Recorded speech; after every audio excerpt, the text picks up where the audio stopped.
Celtics want Day'Ron Sharpe and the Nets have set the price. It's absurd. Hey, Celtics talk show family. Welcome to another video, and I'm going to ask you something right away because this makes all the difference for us.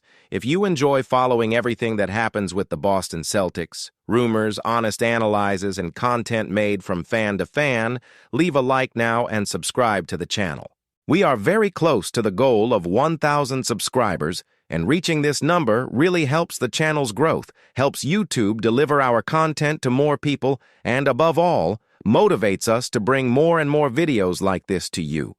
So subscribe, activate the bell, and stay with me until the end because today's topic is hot. Behind the scenes of the NBA, when the season begins to enter that point where teams already know exactly who they are and where they need to improve, one word begins to appear more strongly: trade. And in the case of the Boston Celtics, everything indicates that the board does not intend to stand by and watch the market pass by. The information that has been emerging in recent days makes it clear that Boston must act as a buyer before the trade deadline, which takes place in early February, and the main focus would be on reinforcing the bottle. This comes as no surprise to anyone who follows the team closely. Throughout the season, the Celtics showed strength, consistency, and once again placed themselves among the top teams in the league. But it was also evident that, at certain times, especially against physical teams, with strong centers and depth in the internal game, Boston misses more rebounding presence and someone who can bring energy from the bench. And that's when a name that perhaps doesn't make headlines every day, but that has been attracting attention behind the scenes, begins to gain traction: Day'Ron Sharpe, reserve center for the Brooklyn Nets. Sharpe is not that player who will appear in the NBA top 10 every game or who will solve games alone.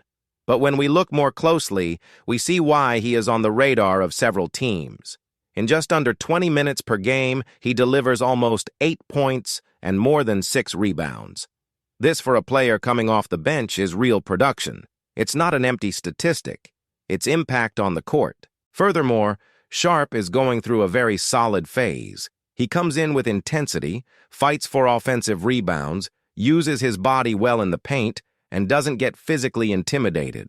And when we think about the current Celtics, this type of player fits very well. Someone who doesn't need the ball all the time, who accepts his role, and who can rest the starters without the team losing competitiveness. Another point that weighs heavily in this possible negotiation is the contract. Sharpe has a relatively low salary by league standards, just over $6 million, and also has a team option for next season. This gives flexibility. It is not a contract that ties the future.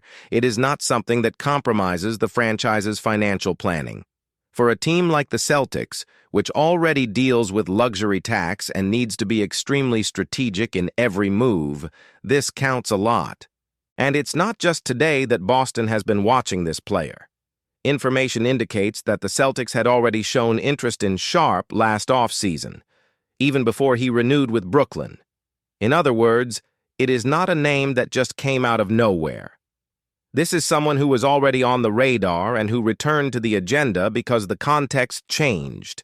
But here comes an important point, and perhaps the most delicate in this whole story. Sharpe is not a league secret.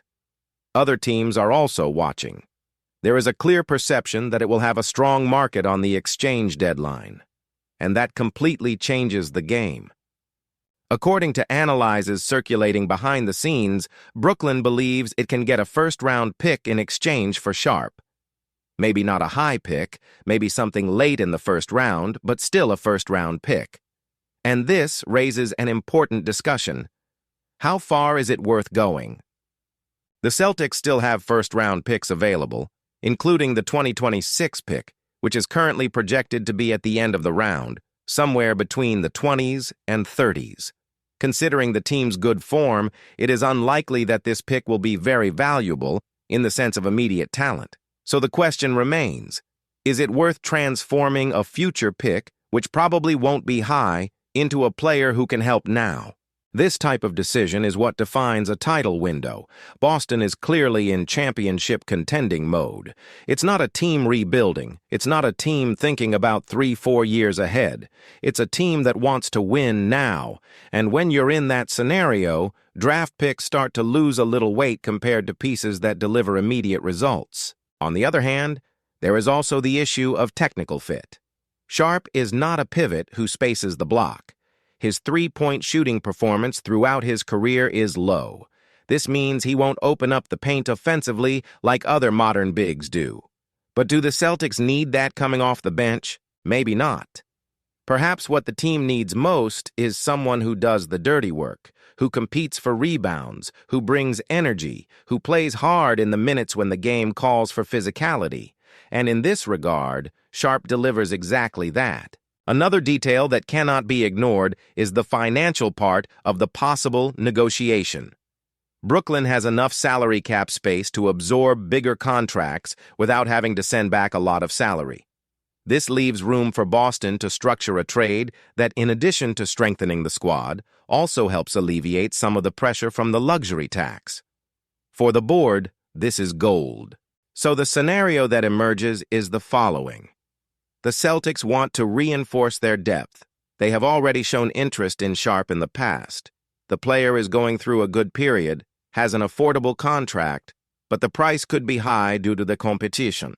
Agora tudo depende de quanto Boston está disposto a pagar e de como enxerga esse movimento dentro do plano maior da temporada. And here I want to hear from you.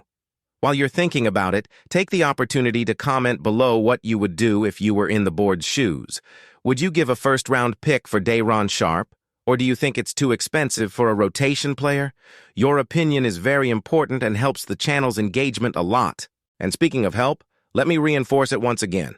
If you haven't signed up for the Celtics Talk Show yet, sign up now. We are chasing the goal of 1,000 subscribers, and every registration counts. This really makes a difference for us to continue bringing daily content, deeper analysis, and complete coverage of the Celtics. Activate the bell so you don't miss any videos, because until the exchange deadline, a lot can happen. Returning to the subject, the deadline is set for February 5th, and until then, the market tends to heat up more and more. The Celtics don't often make moves on impulse.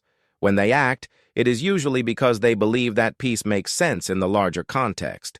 If Sharpe really is the target, it is because the coaching staff and management see him as a specific fit for situations the team faces today. It's not a trade to change the face of the franchise.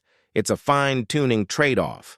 Those that often go unnoticed at the moment, but that make a difference in a tight playoff series, in a battle of rebounds, in 5 important minutes in the second quarter. And it is exactly this type of movement that separates good teams from champion teams. Now, stay tuned, because as the deadline approaches, new information will emerge, new names may appear, and the price may change. Here at the Celtics Talk Show, you will stay up to date with everything, always with a direct, no-nonsense analysis, and with the vision of someone who lives the Boston Celtics every day. So once again, leave a like, subscribe to the channel, activate the bell, and stay with me in the video. The goal of 1,000 subscribers is right there, and with your help, we can get there. Let's follow each step of this possible movement together and understand how it could impact the Celtics' path to the title. Stay tuned, because this is just beginning. And to close this video the way the situation deserves, let me tell you something very direct. The next few days could define the course of the Boston Celtics season. The board is paying attention, the market is heating up, the deadline is right around the corner, and any movement, or lack thereof, could make a difference when the game gets tight in the playoffs. This type of rumor does not come about for nothing. When a name starts circulating heavily, it's because there's a conversation going on behind the scenes. So stay tuned, because this is not just internet speculation. It's scenario reading, it's market timing, and the Celtics are clearly in maximum competition mode. If this exchange happens, we will analyze every detail. If it doesn't happen, we'll also explain why. Here you don't miss anything. And now, very important, when this video ends, don't leave here.